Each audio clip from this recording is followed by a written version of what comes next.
Vegetative and आपका जो generative cell है, ठीक है, वो पार्ट किसका है वो देख लो। वो है आपके पोलन ग्रेन का पार्ट, है ना। तो हम यहाँ पे स्ट्रक्चर जो अब पढ़ने वाले हैं वो पढ़ने वाले हैं मेच्योर पोलन ग्रेन स्ट्रक्चर।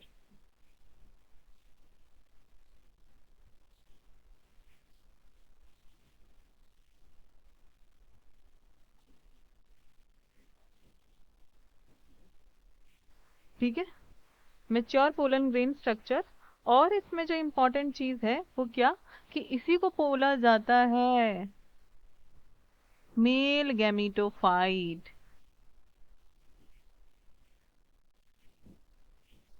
इसी को ही हम मेल गैमीटोफाइट बोलते हैं। तो हमारे पास जो स्ट्रक्चर था वो देख लेते हैं, जिसमें क्या थी, एक थी लेयर, ठीक है, यहाँ पे, ठीक है। उसके बाद क्या है, इसके अंदर एक तो बड़ी सेल है जिसको हम क्या बोल रहे हैं, वेजिटेटिव सेल, और एक है आपकी जनरेटिव सेल। आई बात समझ। प्लस एक और इम्पॉर्टेंट चीज, कि जो इसकी लेयर है, ठीक है, उसको हम बोलते हैं स्पोरोडर्म। तो इसकी लेयर्स को क्या बोला जाता है,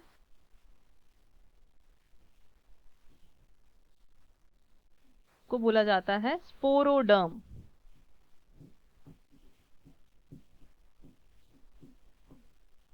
स्पोरोडर्म बोलते हैं उसे हम। स्पोरोडर्म में दो पार्ट हैं, एक तो है इनर और एक होती है आउटर लेयर। तो आउटर लेयर को क्या बोलते हैं वो मैं बता देती हूँ, और इनर को भी क्या बोलते हैं वो भी देख लेते हैं। तो जो इनर लेयर होती है उसमें क्या होता है, ठीक है, रुको वो, ओके,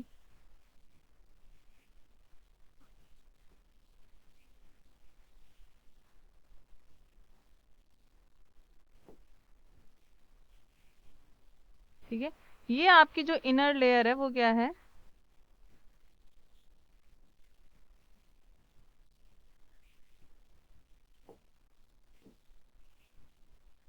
इनर लेयर। और इसको हम क्या बोल रहे हैं, एंटाइन। इसको क्या बोल रहे हैं, ये पूरी क्या कहलाती है, एंटाइन। और इसके अब देखो एंटाइन कैसी है, आपको दिख रही होगी कि एकदम कॉन्टिन्यूस है, कहीं पे कोई भी ब्रेक नहीं है, कहीं पे कोई भी ब्रेक नहीं है एंटाइन में। एंटाइन को देखें तो यहाँ पर क्या है, कोई भी ब्रेक नहीं है, इट इज कॉन्टिन्यूस। एंटाइन कैसी है, कॉन्टिन्यूअस है लेयर। और ये किससे बनी है, किसी केमिकल से बनी होगी, बताओ कौन सा केमिकल है वो है कैल्शियम एंड पैक्टिन। ये किससे बनी हुई है, कैल्शियम प्लस पैक्टिन से ये आपकी लेयर बनी हुई है। अब बात कर ले आउटर लेयर की, तो वो क्या है आपकी, एक्साइन। वो कौन सी लेयर है आपकी, एक्साइन है, जिसको हम बनाते हैं और जिसमें क्या होते हैं, बहुत सारे पैटर्न्स होते हैं।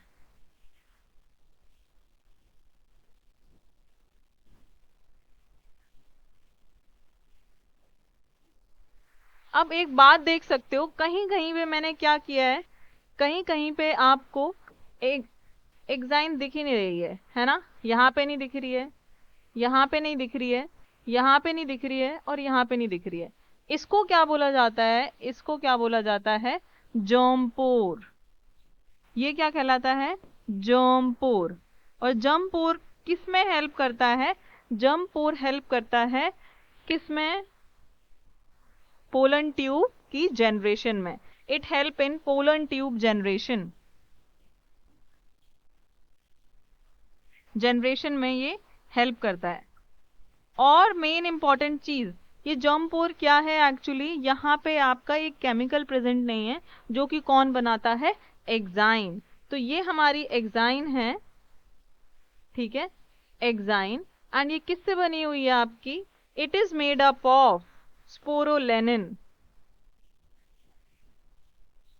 स्पोरोलेनिन से ये बनी हुई है। स्पोरोलेनिन कैसा है, हार्ड केमिकल, एंड ये ऐसा केमिकल है that is resistant to temperature and humidity, और एक चीज और,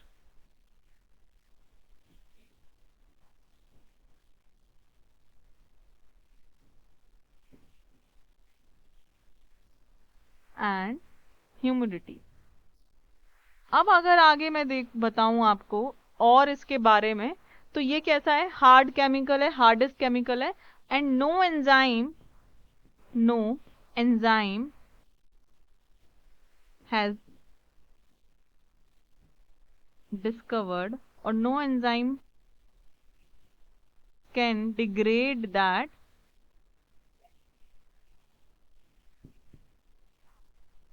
इज नोन टिल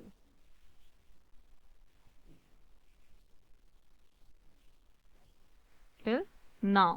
ठीक है, अभी तक ऐसा कोई एंजाइम नहीं आया है जो कि इसको डिग्रेड कर पाए। अब एक और इम्पॉर्टेंट चीज, क्योंकि ये हार्डेस्ट है तो ये प्रोटेक्शन में हेल्प करता है एग्जाइन, और डिफरेंट पैटर्न्स, एग्जाइन क्या करती है, exine form different different patterns,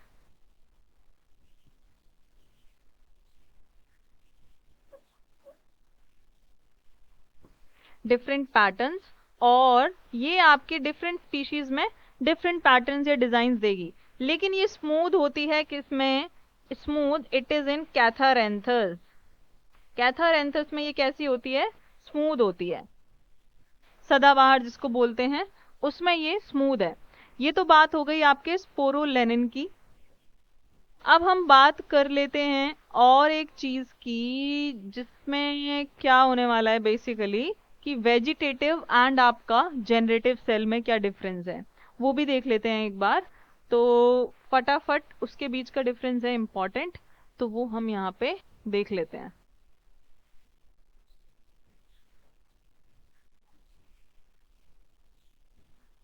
ठीक है,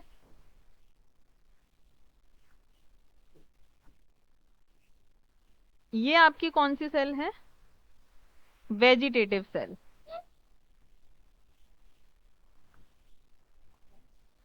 और ये आपकी कौन सी है, जनरेटिव सेल। ठीक है, ये तो आपको पता ही है।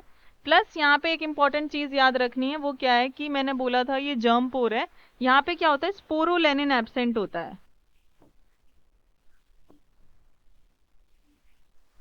यहाँ पे स्पोरोलेनिन एब्सेंट होता है, जो कि हार्डेस्ट आपका मटेरियल है। अब अगर हम यहाँ पे बात कर लें difference between vegetative and germ cell, तो वेजिटेटिव सेल और जर्म सेल, इसको बोला जाता है ट्यूब सेल भी बोला जाता है इसको, क्योंकि ये क्या बनाती है, ट्यूब बनाती है, help in formation of tube. ये कैसी है, लार्ज, इरेगुलर इन शेप, ठीक है, और ये कैसी है, स्मॉल, स्पिंडल शेप। प्लस इसमें बहुत सारा large amount of food reserve. इसका क्या होता है, डेंस साइटोप्लाज्म, तो ये क्या करती है, प्रोवाइड करती है एक पोलन ग्रेन को nutrition, provide nutrition.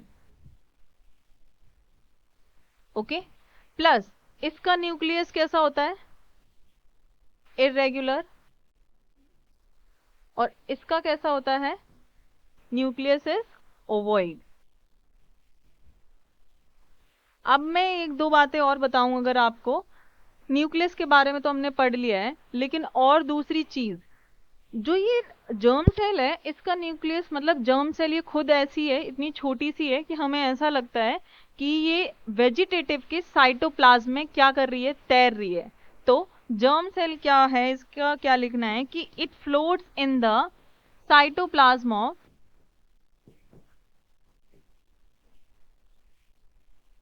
Of vegetative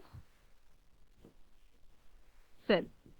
ठीक है, ये कुछ बातें आपकी इंपॉर्टेंट है जो आप प्लीज याद रखना। ठीक है, वेजिटेटिव और किसके बारे में, जर्म सेल के बारे में। ठीक है,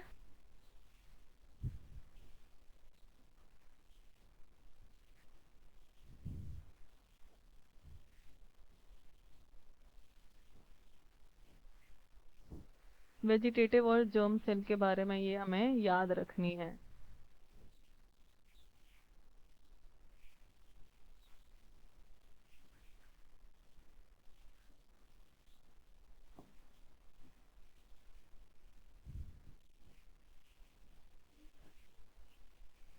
ओके, अब बात कर लें किन चीजों की। ये दो चीजें हो गई, लास्ट और चीजें, थोड़ी सी और चीजें कि 60% ऑफ एंजियोस्पर्म्स, एक इंपॉर्टेंट पॉइंट यहाँ पे है जो कि मैं आपको बता देती हूँ अभी ही। 60% हमारे एंजियोस्पर्म्स में क्या होता है, 60% एंजियोस्पर्म्स में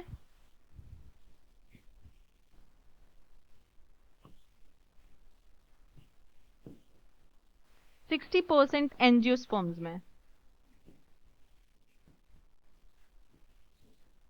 पोलन ग्रेन रिलीज होता है टू सेल स्टेज पे, ठीक है। पोलन ग्रेन, और पोलन ग्रेन यहाँ पे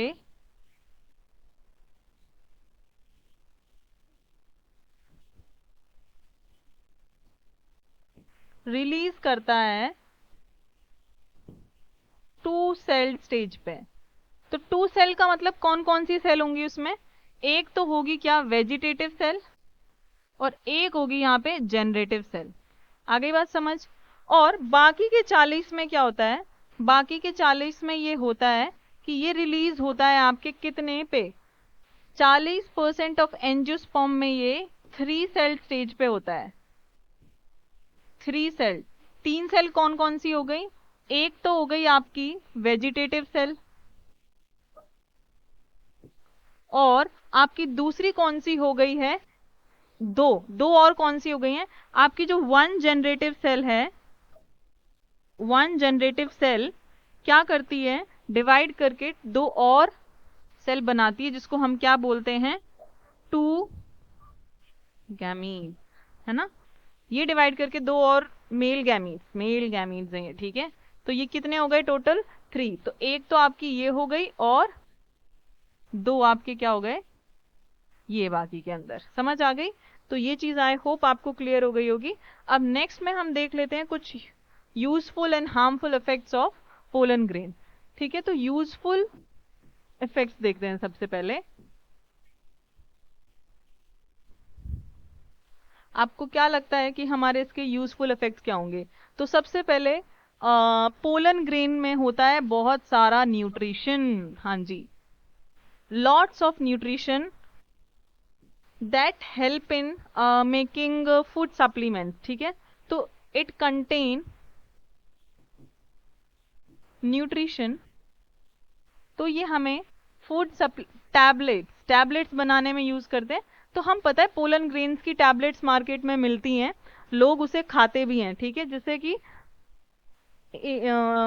तुरंत एनर्जी मिल जाए। जैसे कि एथलीट्स इन टैबलेट्स को यूज करते हैं अपनी हाई एफिशिएंसी के लिए, जैसे कि उनका जो स्पोर्ट्स जो भी वो खेल रहे हैं वो काफी ज्यादा एफिशिएंट हो। तो टैबलेट्स मिलती हैं आपको food supplements, and they are used by the athlete,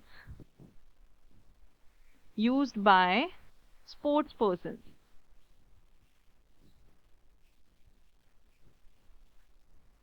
to increase efficiency.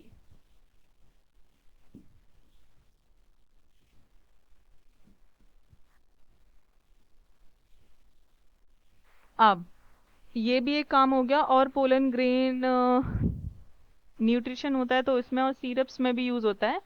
ज्यादातर इसके हार्मफुल इफेक्ट्स आपको काफी मिल जाएंगे कि काफी सारे लोग एलर्जिक होते हैं पोलन ग्रेन से।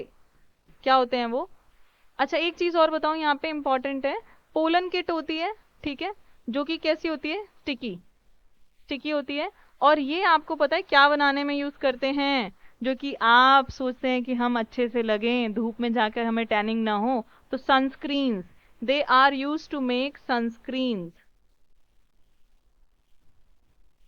Cream, sunscreen,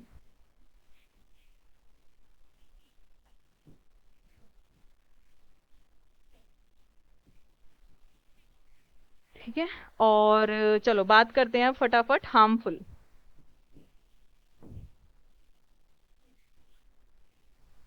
harmful effects of pollen grain.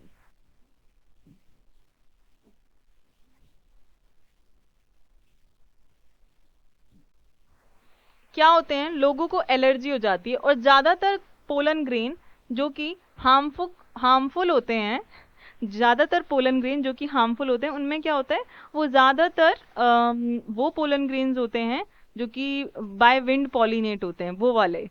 ठीक है, तो एलर्जिक होते हैं।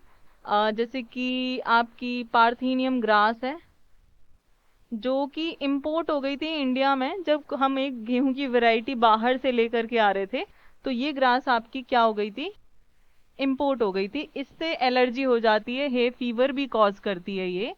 ठीक है, और आपको क्या हो जाता है, ब्रोंकाइटिस।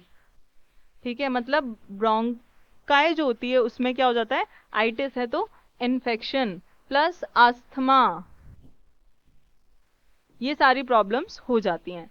अब एक और इम्पोर्टेंस है आपके, जो कि मैंने पहले नहीं लिखवाया है, बट मैं उसे एज अ वायबिलिटी आपको बताऊंगी कि वायबिलिटी क्या होती है।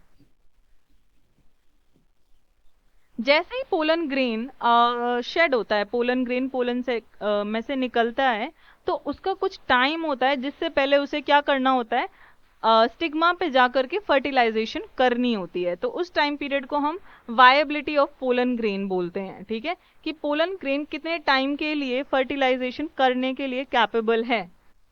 ओके, अब ये वायबिलिटी हर किसी में वैसे तो डिपेंड भी करती है, to some extent it depends on temperature, depend on temperature and humidity. ठीक है, उस पे भी ये क्या करती है, डिपेंड करती है। जैसे कि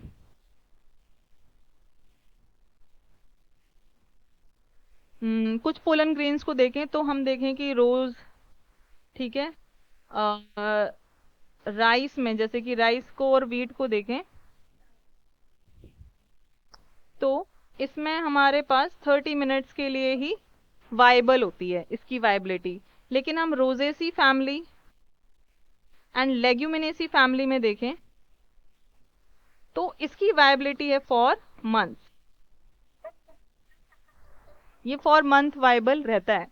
एक और इंपॉर्टेंस मैं आपको बता दे रही हूँ कि सीड बैंक बनाने में हमें ये यूजफुल होती है। हाँ जी, सीड बैंक, कैसे सीड बैंक बनती है, क्योंकि हम इसको स्टोर कर पाते हैं।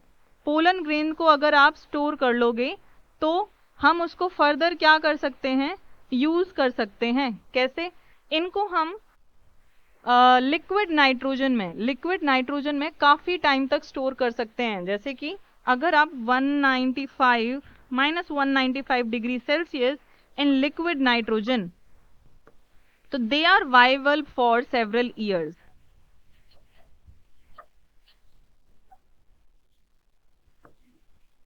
ठीक है, तो ये एक इंपॉर्टेंट पार्ट है यहाँ पे, तो हमने फटाफट देख लेते हैं। Useful effects of pollen, nutrition होता है तो हम इसे as a food supplement use करते हैं। पोलन किट बनाई जा सकती है, पोलन किट के थ्रू, जो कि पोलन ग्रेन के ऊपर होती है, उससे हम सनस्क्रीन भी बना सकते हैं। एंड यहाँ पे सीड बैंक जो होता है वो स्टोर करते हैं पोलन ग्रेन्स, जिसको हम सीड बैंक नहीं, मतलब पोलन ग्रेन्स को स्टोर किया जा सकता है -195 डिग्री सेल्सियस लिक्विड नाइट्रोजन में, तो वो सेवरल ईयर्स तक वाइबल रहते हैं। तो एज अ हम सीड बैंक इसको मतलब कह सकते हैं कि हम कलेक्ट करके रख रहे हैं। Then coming on harmful effects, तो ये क्या है, एलर्जिक है, ब्रोंकाइटिस हो सकता है, अस्थमा हो सकता है। वाइबिलिटी क्या है, कि कितने टाइम तक पोलन ग्रेन वाइबल है फर्टिलाइजेशन के लिए, तो वो डिपेंड करता है टेम्परेचर एंड ह्यूमिडिटी के ऊपर भी। और हमारे कितने जो एनसीईआरटी के कुछ प्लांट्स के नाम दिए हैं, कुछ फैमिली के दो, कि वो कितने टाइम तक वाइबल होती हैं, ये सब हमने पढ़ लिया है। तो यहाँ पर हमारा male part, microsporogenesis, pollen grain का स्ट्रक्चर, ये सब कंप्लीट होता है। नेक्स्ट क्लास में हम स्टार्ट करेंगे फ्लावर का फीमेल पार्ट एंड मेगास्पोरोजेनेसिस। सो अच्छे से नोट्स बनाइए, प्रिपेयर करिए, रिवाइज करिए, एनसीईआरटी को जरूर पढ़ लेना। फिर मिलते हैं अगली क्लास में। Good bye.